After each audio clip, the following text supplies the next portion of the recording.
Hello, welcome to legal awareness web series. एक लंबे अंतराल के बाद आपकी सेवा में एक बार फिर हाजिर हूं। मुफ्ती शमाइल नदवी एक यंग आलिम दीन हैं। उनकी कोई बहस does God exist Javed Akhtar साहब के साथ हुई। उसको बहुत लोगों ने देखा,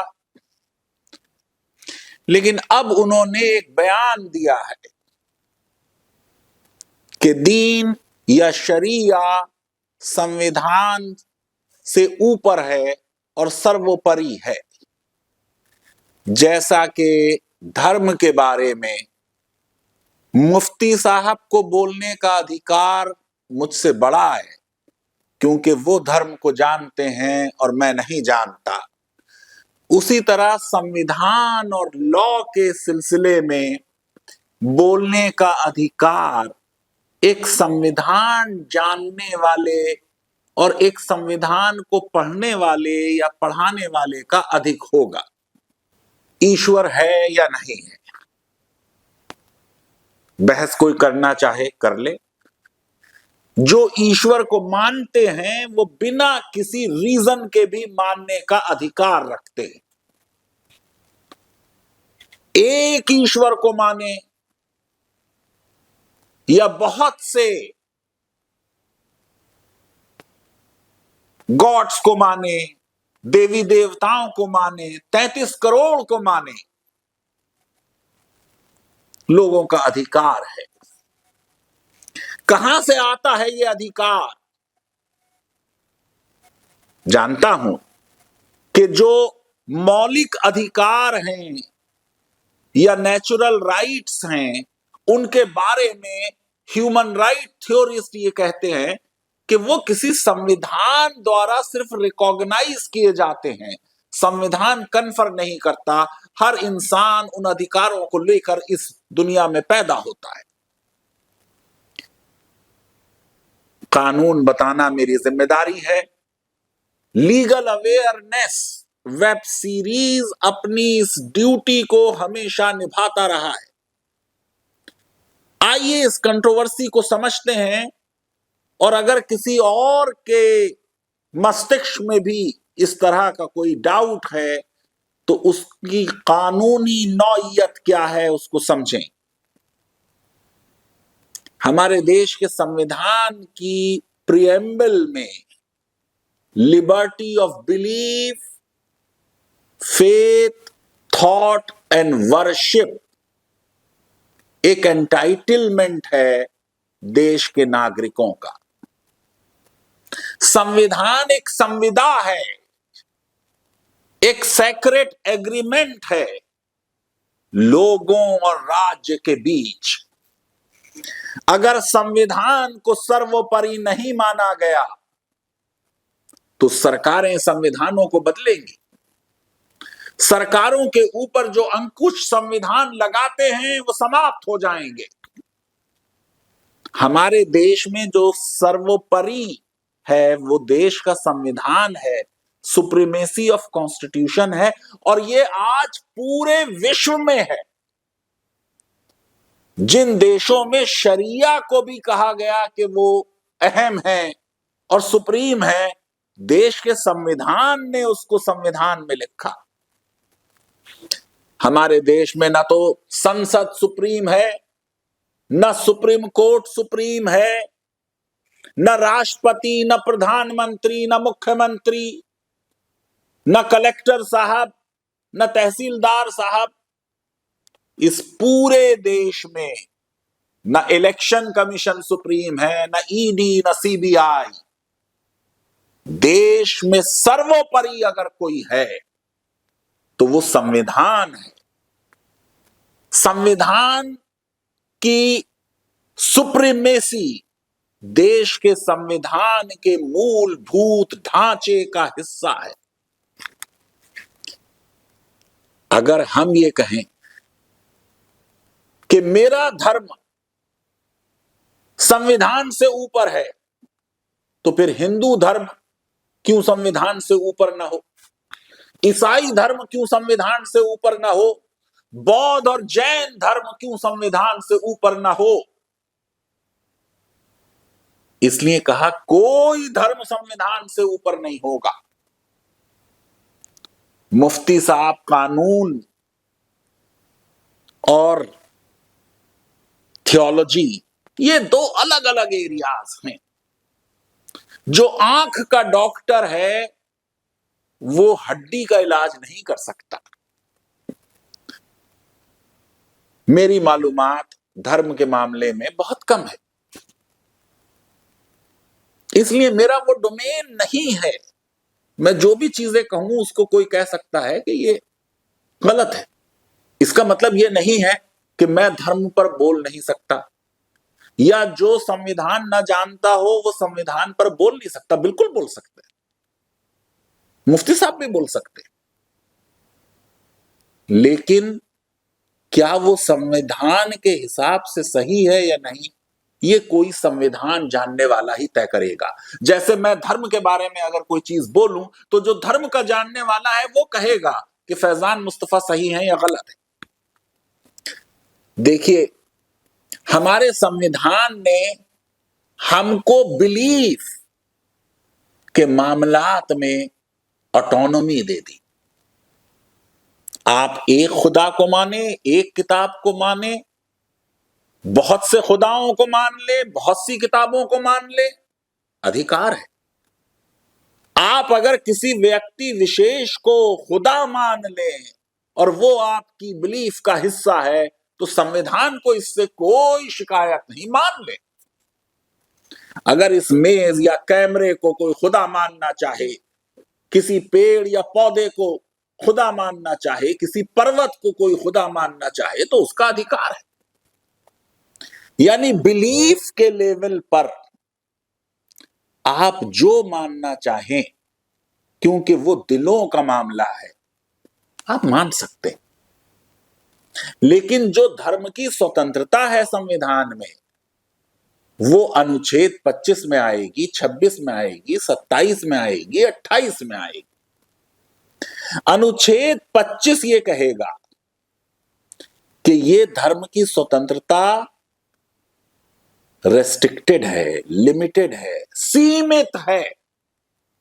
अनुच्छेद 25 के शुरुआत होगी इन शब्दों से, subject to public order, health, morality and other provisions of this part.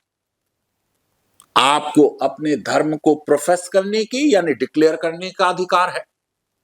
आप कहें मैं मुसलमान हूं, आप कहें मैं ईसाई हूं, मैं हिंदू हूं, मैं जैन हूं, मैं बौद्ध हूं, अधिकार है डिक्लेरेशन का। प्रोपगेट करने का अधिकार है। गो के प्रोपगेशन के मामले में सुप्रीम कोर्ट की पोजीशन यह है कि कन्वर्ट करने का अधिकार नहीं है, प्रोपगेट करने का अधिकार।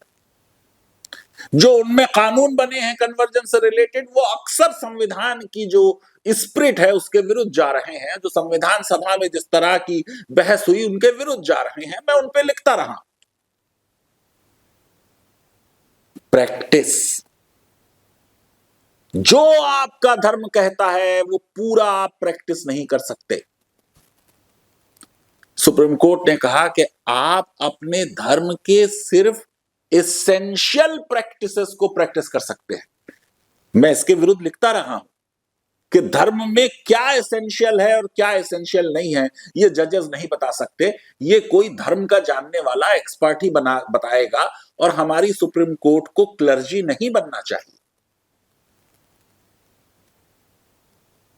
लेकिन याद रखें, कोई धर्म के नाम पर किसी भी चीज को प्रैक्टिस करने का अधिकार नहीं रखता अगर पब्लिक ऑर्डर की डिमांड यह हो कि उसको कर्टेल किया जाए, रोका जाए। अगर पब्लिक ऑर्डर की डिमांड है कि आनंद मार्गीज डांस एंड न्यूडिटी नहीं कर सकते, तो नहीं अलाउ होगा। दाढ़ी रखने के सिलसिले में उन फैसलों से हम डिसएग्री कर सकते हैं। अगर कोर्ट ने कह दिया कि दाढ़ी रखना मैंडेटरी नहीं है, इस्लाम एसेंशियल नहीं है, जजमेंट की आलोचना हो सकती है, लेकिन लॉ ये है। अनटचेबिलिटी के बारे में सुप्रीम कोर्ट ने कह दिया कि ये हिंदू धर्म का एसेंशियल फीचर नहीं है, यानी कोई उसे आज प्रैक्टिस नहीं कर सकता, जबकि आपको मालूम है कि वो एक बड़ा अहम फीचर है हिंदू रिलीजन का।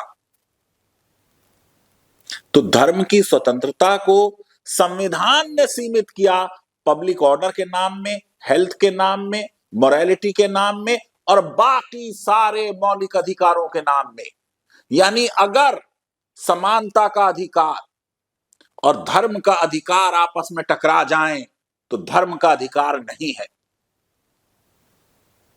बोलने का अधिकार, फ्रीडम ऑफ स्पीच, धर्म के अधिकार से टकरा जाए तो फिर धर्म के अधिकार नहीं है, बोलने का अधिकार रहेगा। यानी जितने भी मौलिक अधिकार हैं वो सब धर्म की स्वतंत्रता से ऊपर हैं। ये संविधान की स्कीम है। और संविधान ने धर्म की स्वतंत्रता के साथ कहा कि फ्रीडम ऑफ रिलीजन का मतलब फ्रीडम फ्रॉम रिलीजन भी है। तो जावेद अख्तर साहब ठीक है, अगर वो कोई धर्म ना मानना चाहें, किसी भगवान को ना मानना चाहें, तो उनसे रैशनलाइज करने की, उनको कोई रीजन देने की, उनको कोई कन्विंस करने की जरूरत नहीं है, उनका अधिकार है। और फिर धर्म के अंदर भी स्वतंत्रता, फ्रीडम विद इन रिलीजन। धर्म का कोई कुछ हिस्सा मानना चाहे और कुछ ना माने तो दूसरे को यह अधिकार नहीं कि वो फोर्स करे। मेरा तो इल्म धर्म के मामले में बहुत कम है, लेकिन इस्लाम धर्म के बारे में भी ये बार बार पढ़ते रहे हैं, ला इकराह फिद्दीन, there is no compulsion in matter of religion. तो कोई ईश्वर को माने, कोई ईश्वर को ना माने, बिलीफ का मामला है, जिसका जो दिल चाहे कर ले। मैं ये समझता हूं कि हमको ये समझना चाहिए कि जो हमको धर्म की स्वतंत्रता मिली है और जितनी मिली है वो संविधान में लिखी हुई। जब भी कोई भी लॉ और कोई भी प्रैक्टिस संविधान से टकरा जाएगी तो फिर उस प्रैक्टिस को खत्म किया जाएगा, संवैधानिक प्रावधान को माना जाएगा। संविधान को सर्वोपरि मानने से अल्पसंख्यकों के अधिकार सुरक्षित रहते हैं, वरना बहुसंख्यकवाद हो जाएगा। अगर हम चाहते हैं कि देश के नागरिकों को जो संविधान ने अधिकार दिए हैं, जो एक मुआहदा हुआ है, एक एग्रीमेंट हुआ है, एक कॉवेनेंट हुआ है लोगों और राज्य के बीच, उस कॉवेनेंट कोई सुप्रीमेसी पर अगर प्रश्न चिन्ह लगे तो फिर लोगों के अधिकार और उनकी स्वतंत्रताएं खतरे में पड़ जाएंगी। न सिर्फ धर्म की स्वतंत्रता बल्कि समानता की स्वतंत्रता। ठीक है, कानून अक्सर लागू नहीं होता, संविधान के प्रावधानों का भी अक्सर उल्लंघन होता है, लेकिन उल्लंघन होना संविधान की मौजूदगी का और उस उल्लंघन की आलोचना होना संविधान में उस प्रावधान का सबूत है। आज पूरे विश्व में हर देश में जो भी उस देश का संविधान है, लॉ ये है कि वो संविधान उस देश के कानून का सबसे बड़ा कानून है, सुप्रीमेसी ऑफ कॉन्स्टिट्यूशन, वो ग्रैंड नॉर्म है। हर वो लॉ, हर वो प्रैक्टिस जो उस संविधान से टकराती है वो असंवैधानिक है और उसकी इजाजत नहीं दी जाएगी। मैं नववर्ष की आप सबको बहुत शुभकामनाएं देना चाहता हूं। देश में शांति रहे, प्यार बढ़े, मोहब्बतें बढ़े, नफरतें कम हों, लोगों की धार्मिक स्वतंत्रताओं का सम्मान हो और देश में वास्तव में संविधानवाद आए। बहुत बहुत धन्यवाद। लीगल अवेयरनेस वेब सीरीज अगर आपको पसंद आती है तो मेरी रिक्वेस्ट है कि हमारे इस वीडियो को वाइडली शेयर करें, हमारे चैनल को सब्सक्राइब करें और बेल आइकन जरूर क्लिक करें।